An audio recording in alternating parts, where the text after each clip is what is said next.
across several expansions, and understanding how to counter each ability is crucial for success in PvP. Let's begin by reviewing some core abilities that are available to all Death Knight specializations. Icebound Fortitude is one of the most valuable cooldowns for Death Knights, providing both damage reduction and immunity to stuns, which makes it a go-to defensive option in high-pressure situations. Activating Icebound Fortitude is going to break the Death Knight out of any existing stuns and make them immune to additional stuns for its duration. Death Knights can even use it preemptively to avoid being stunned altogether. So, given its strength, committing an all-in attempt to kill a Death Knight with Icebound Fortitude available is generally unwise. However, if your team has a coordinated CC chain and an ability to prevent Death Strike healing, such as Disarm or Evasion, it may still be possible to secure that kill. One notable counter to Icebound Fortitude is Silence. By applying a blanket silence on a Death Knight while they're stunned, you can effectively block them from activating Icebound Fortitude. This tactic can force the Death Knight to use both their Trinket and Icebound Fortitude consecutively, leaving them without major defensives. Anti-Magic Shell is a versatile defensive cooldown for Death Knights, providing a 40-second cooldown shield that absorbs magical damage and prevents the application of magical debuffs. When combined with the Spell Warden talent, this cooldown is reduced to 30 seconds and can even be cast on allies, offering team-wide protection.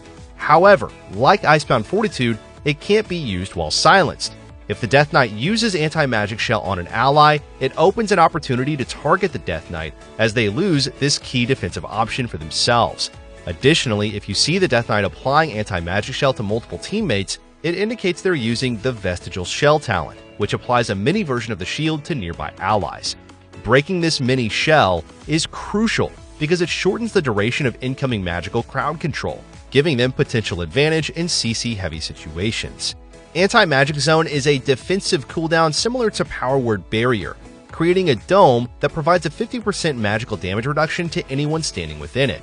When paired with the Assimilation talent, Anti-Magic Zone's cooldown is reduced from 2 minutes to 1 minute and 30 seconds, allowing the Death Knight to use it more frequently and potentially align it with shorter offensive cooldowns.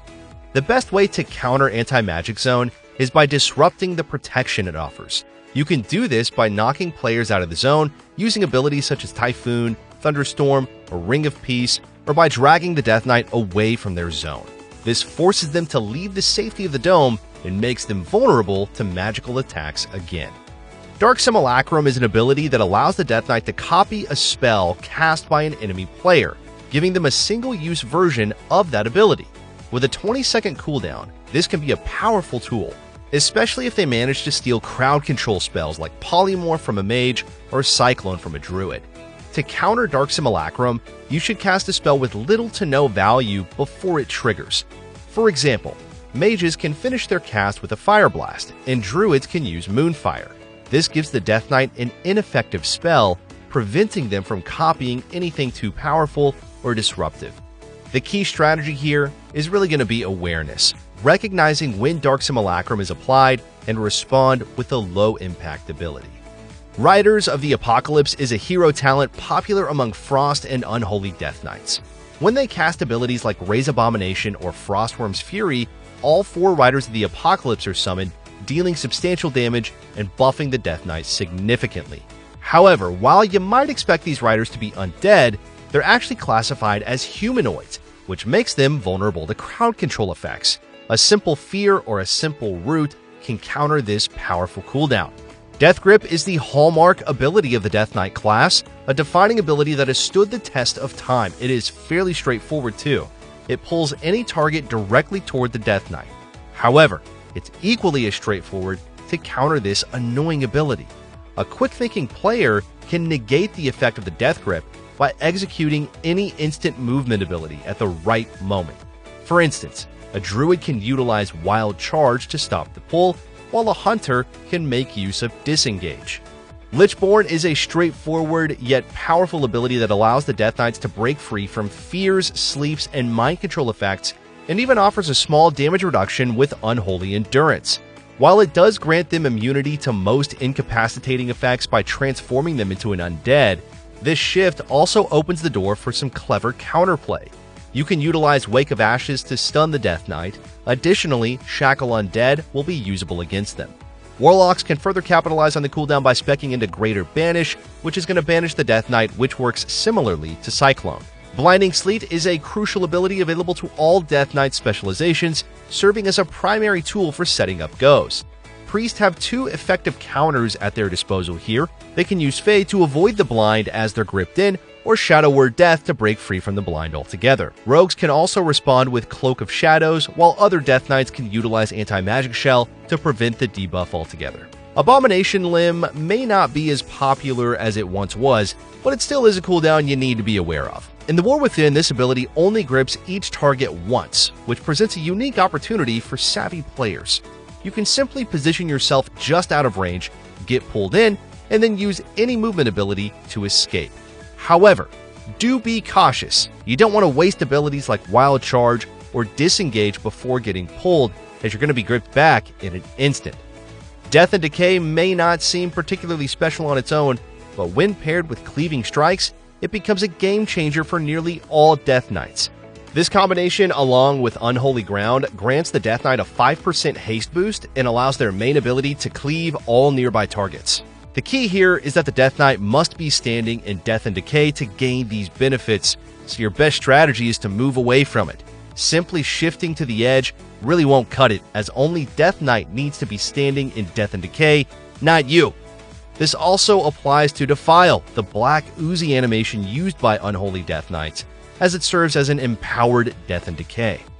Strangulate and Asphyxiate are now shared abilities, meaning Death Knights have to choose between them for their primary single-target crowd control. The good news is that Strangulate can be grounded. Additionally, Priests can utilize Fade to immune the CC.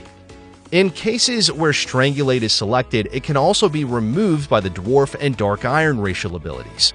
Wraithwalk is a powerful ability for Death Knights, allowing them to break free from roots and snares while significantly boosting their movement speed.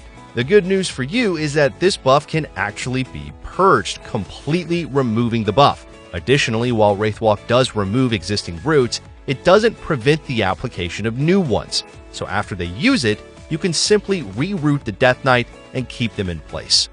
Now, let's delve into the abilities that define each and every specialization, starting with the Frost Death Knight's Pillar of Frost. This is their signature offensive cooldown, and thanks to Obliteration, both Frost Strike and Howling Blast will always trigger Killing Machine. This means guaranteed critical hits are on the table, which make it a deadly cooldown. To counter this ability, your best bet is to use Crowd Control or Disarm the Death Knight. Keep in mind that Disarm does have a 45-second cooldown, perfectly syncing with Pillar of Frost. You might be tempted to think that Amplified Curse of Weakness or Roar of Sacrifice would work wonders here, but don't be fooled. Due to the way Killing Machine is coded, these abilities won't prevent the critical hits. When a Frost Death Knight activates Pillar of Frost, you can expect them to follow up with Empower Rune Weapon, a powerful ability that significantly boosts their damage output by increasing their haste and passively regenerating runes. However, be aware that some Death Knights might choose to use Empower Rune Weapon before activating Pillar of Frost in an attempt to bait out your defensive cooldowns. Now, while this strategy can be a clever ploy, Empower Rune Weapon on its own doesn't deal substantial damage. So, resist the urge to overreact here. Instead, save your defensive abilities for Pillar of Frost. Frostworm's Fury is the primary AoE stun for Frost Death Knights, but there is good news. You can actually dodge it from a distance. When the Death Knight activates this ability, they're going to point in a direction, sending that dragon out 40 yards. However, it does have a travel time, which gives you a crucial window to react to it. If you pay attention, you can simply just sidestep the stun and avoid it altogether. Remorseless Winter might not seem significant on its own, but it's crucial to be aware of its interaction with the Dead of Winter talent, which transforms it into a ramping 4-second AoE stun. Fortunately, there are effective counters to this ability. The ramping debuff that inflicts the stun can be dispelled, giving you a solid way to break free. Additionally, magic immunity effects like Cloak of Shadows or Anti-Magic Shell can prevent the stun from taking effect altogether. Another straightforward strategy is to simply keep your distance. The debuff only stacks if you remain within 8 yards of the Death Knight, so moving out of range can save you from getting caught in this powerful crowd control. Shifting our focus to Unholy here, there are two key abilities to keep in mind: Raise Abomination and Dark Transformation. Dark Transformation empowers their ghoul, and Raise Abomination summons, well, an abomination. Although much of the damage has moved away from pets, it's still wise to root these. By doing so, you can significantly reduce the pet damage. Additionally, slowing the abomination or ghoul can further reduce the damage they inflict.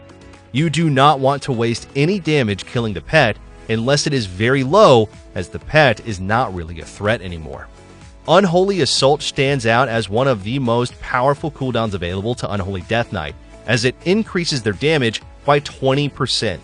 While disarming this cooldown can be effective, keep in mind that it lasts for a full 20 seconds. Therefore, it's best to use Disarm strategically, targeting moments when you're taking significant damage rather than merely just reacting to the cooldown as it's activated.